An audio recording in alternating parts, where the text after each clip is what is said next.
Hello friends, welcome to my YouTube channel. और आज के इस आइडिया में मैं बात करने वाला हूँ पर्सपेक्टिव के हवाले से।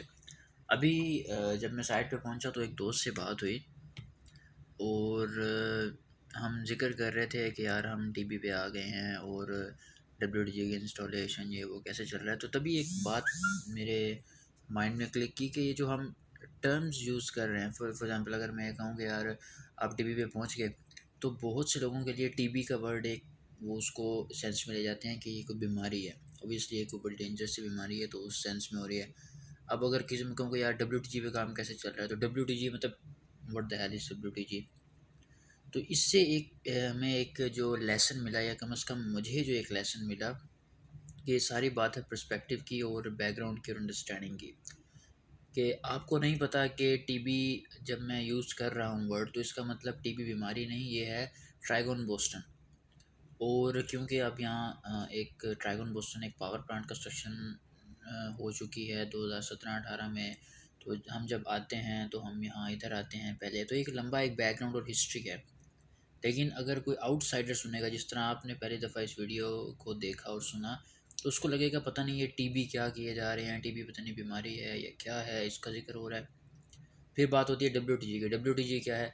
अब डब्ल्यूटीजी है विंड टर्बिन जनरेटर। आप उसको विंड टर्बिन भी कहते हैं। लेकिन ये जो हम लफ्ज़ों को छोटा कर देते हैं अपने एक्सपीरियंस की बेस पे, अपनी फील्ड की बेस पे, इस तरह आपके पास भी बहुत सी टर्मिनोलॉजीज़ होंगी जो कि आप अपनी जॉब से रिलेटेड, अपनी लाइफ से रिलेटेड, हर घर में कोड वर्ड्स होते हैं। या किसी के चाचे मामे का वो रखा, उसमें किसी को निकाह निकी या इस तरह का कुछ ना कुछ उन्होंने रखा होता है।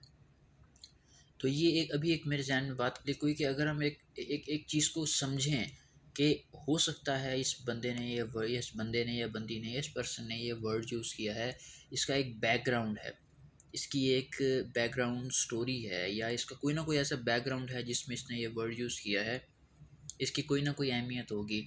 तो कोई नेगेटिव सेंस में ले जाने की बजाय अगर मैं उससे पूछ सकूं तो पूछ लूं कि ये आप वर्ड यूज़ कर रहे हो क्या है, ताकि उसकी और मेरी अंडरस्टैंडिंग भी क्लियर हो जाए और मैं उसके मैसेज को नेगेटिव सेंस में न ले जाऊं। और ये एक बिगर पिक्चर में एक ज़िम्मेदारी बनती है एक मैसेज कम्युनिकेट करने वाले की। जिस तरह अभी मैं आपको वीडियो में बता रहा हूँ कि जब मैं टीवी का वर्ड यूज़ कर रहा हूँ, तो ये ट्राइगोन बोस्टन है कि वो भी अपने मैसेज को क्लियरली कम्युनिकेट करे। इसी वजह से आप देखते होंगे कि जो हमारे एक इफ़ेक्टिव और एफिशिएंट इंग्लिश का जो डॉक्यूमेंट होता है, या किसी भी आप ज़बान का डॉक्यूमेंट देखें, उसमें उन्होंने अलग की वर्ड्स का बताया होता है। कि जैसे सार्क है तो SAARC से क्या बनता है, OIC है तो OIC का मतलब क्या है, ऊपर उन्होंने एक एब्रीविएशंस का टेबल डाला होता है। तो हमारी लाइफ में भी एब्रीविएशंस होती हैं। तो अगर आप किसी दूसरे को समझना चाह रहे हैं, अगर आप किसी दूसरे के पर्सपेक्टिव को समझना चाह रहे हैं, वो किसी गैर मुल्क का बंदा भी हो सकता है, बंदी भी हो सकती है, वो कोई और रिलीजन हो सकता है, वो कोई और थॉट हो सकती है, वो कोई और आइडियाज़ हो सकते हैं, साइंस के टर्म्स में वो कोई और थ्योरी हो सकती है जो कि कॉन्ट्रडिक्ट करती है। तो आप उसके बैकग्राउंड को समझें, सीधा उस पर अटैक करने की बजाय, या सीधा उस पर या उस पर डिफेंसिव या ऑफेंसिव होने की बजाय, ये समझें कूल माइंड के साथ कि बैकग्राउंड क्या है, इसकी लाइफ के अपने टेबल ऑफ एब्रीविएशंस में से ये वर्ड कहाँ फिट होता है, उससे बात करें, उसके उसकी उसकी अंडरस्टैंडिंग को समझें, तभी आप जाके उसके बैकग्राउंड स्टोरी तक पहुंच सकेंगे। तो ये एक छोटी सी एक छोटा सा आइडिया था जो मैं शेयर करना चाह रहा था आपसे। ये अभी मेरे एक कोलीग के साथ और फ्रेंड के साथ गपशप में कि जो हम जो कीवर्ड यूज़ किए जा रहे हैं, यार वो ओई ये हो गया। अब मैं ओई कहूँ कि ओई ने ये काम कर दिया, आप कहेंगे ओई क्या होता है, तो मतलब ऑनर इंजीनियर।